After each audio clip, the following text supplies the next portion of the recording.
भिखनपुर गांव में पुआल की टाल में आग लगने से 50,000 रुपये मूल्य का पुआल जलकर राख।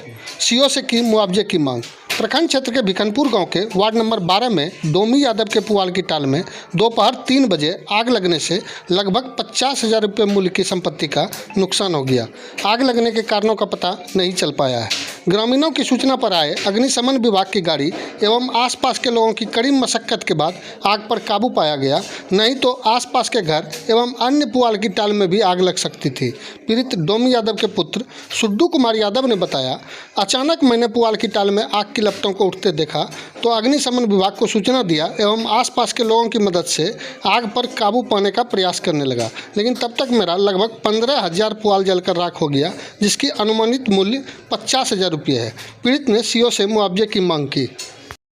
सुड्डू कुमार यादव। कितना लड़वा आपका जल गया है? 15,000। कितना रुपया का होगा ये? 50,000। 50,000 रुपया का।